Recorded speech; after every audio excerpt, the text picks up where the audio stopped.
Uh,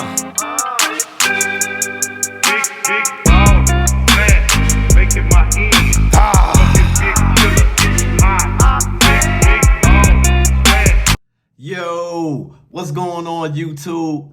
You guys already know who it is, man. It's your boy, Sports God TV, where we talk sports like religion. You haven't already? Make sure you hit that like and subscribe button, man. Click that notification bell so you could get notified when I upload. Share the content, jump in the comments. Let's get it cracking. And was it a super wild card weekend in the NFL? Yes, it was. And your boy went 4-2 with the picks. So hopefully you tallied some of those and got you some cash. Let me start it off, man. Oh my goodness. Some shockers, y'all. Some shockers. But I'm going to get right into it with the Browns versus the Houston Texans.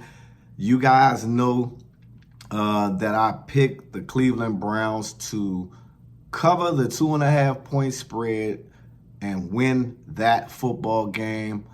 But the amazing CJ Stroud, Nico Collins, Devin Singletary, the defense of the Houston Texans, and none other than DeMeco Ryans. In his first year as the head coach of that organization, playing with a rookie that is playing out of his mind versus the #1 defense in the National Football League. CJ Stroud, a perfect performance, 274 yards through the air, 3 touchdowns, and 0 interceptions. He actually would have had a 4th one, but he overthrew one. Nico finished with 6 receptions for 96 yards and a touchdown. Here's the thing. CJ Stroud didn't play in the game prior when they played earlier in the year. But it just seemed like the Browns defensively were off guard. They had a supreme game plan for the Cleveland Browns. I mean, CJ Stroud, according to the stats, is the number one quarterback in the league when it comes to zone defenses. But we know Cleveland plays a lot of man defense. So not only did he torch them man-to-man, and the Houston Texans receivers were getting open from a man-to-man standpoint, when they flipped the zone, that's CJ Stroud's strength. And he was able to capitalize, and the receivers were able to find holes within that zone. And it looked pretty easy. And it also didn't help, man. The magic of Joe Flacco ran out as he threw not 1, but 2 pick sixes for touchdowns that ultimately closed the deal for the Cleveland Browns. What do the Browns do moving forward? We know Deshaun Watson should be ready next year. They got the foundation intact. Hopefully Nick Chubb can get back to, himself. But it's a very disappointing loss considering the fact that they were favorites and Houston Texans advanced. Next up was the Miami Dolphins versus the Kansas City Chiefs, and I took the Chiefs. Matter of fact, that score for the Browns and Texans, it was a blowout, you guys. 45-14 Texans. I meant to mention that. I had to mention that. All right. And so, like I said, the Dolphins versus the Chiefs. I picked the Chiefs minus the points, the 4 points that they were favored. I just felt like, it's a cold atmosphere in Arrowhead. Miami, obviously they love to wear flip-flops and shorts, tank tops down there, stuff like that, man. It's just too cool to be coming up in a place that's frigid. And those guys can walk around with no shirts and no sleeves, man, because the cold doesn't affect them, and go up there and beat those guys. And they handled the Miami Dolphins 26-7. And watch out, because Pacheco carried the ball 24 times. He runs hard, he runs angry.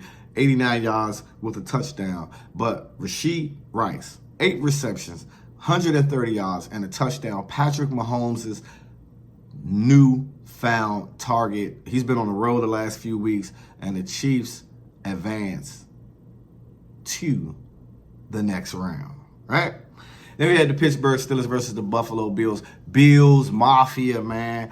I took Bills Mafia minus the 10, and they took care of the Pittsburgh Steelers 31-17. Hey, Josh Allen went wild. He accounted for 4 of those touchdowns, including a 52-yard rushing touchdown. Josh Allen beat him with his legs. He beat him with his arms as he threw for barely over 200 yards, but 3 touchdowns. He did not turn the football over.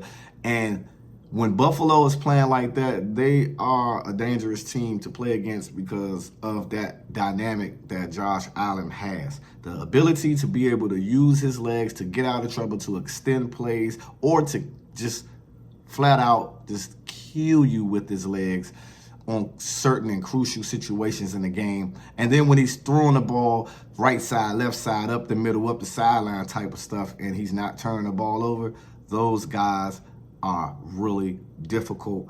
What's going to happen in Pittsburgh? We know that they do not have a quarterback. Mike Tomlin, as productive as he's been as a head coach, Pittsburgh dwells on championships.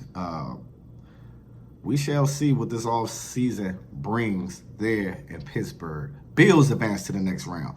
Then you had the Green Bay Packers versus the Dallas Cowboys. Now, this was a shocker. I took Dallas minus the 7.5. At home, they had been 16-0 from dating back from last season. Defense flying off the hinges. Offense clicking on all cylinders at home. And guess what?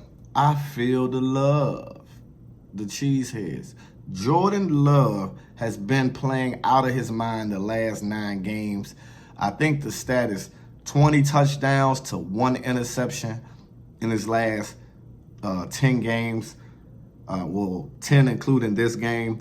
As he threw for 272, 3 touchdowns. They got the ground game going. Aaron Jones was running wild on Dallas from the get-go as he carried the ball 21 times for 118 and 3 rushing touchdowns. Yeah, you heard it right. 3 of them. Romeo Doubs contributed really good. 6 receptions for 151 yards and a touchdown.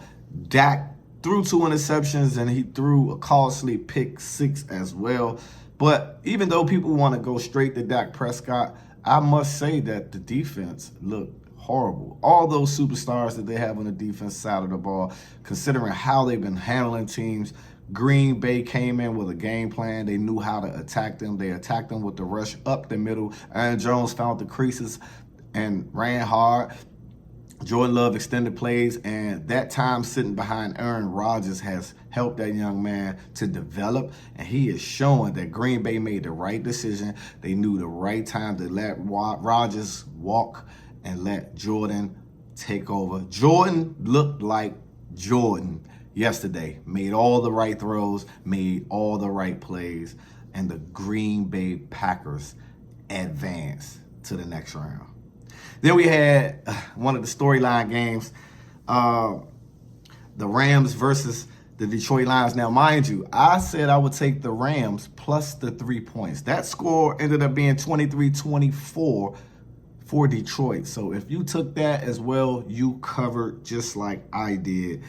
Now, Matthew Stafford went into his old stadium. He threw for 367 yards with 2 touchdowns, and his superstar target, Puka Nacua, 9 receptions, 181 and a touchdown, but it still wasn't enough to stop Jared Goff, Amari St. Brown, and then that Detroit, explosive Detroit offense and defense at times, and got their first playoff win in 32 years.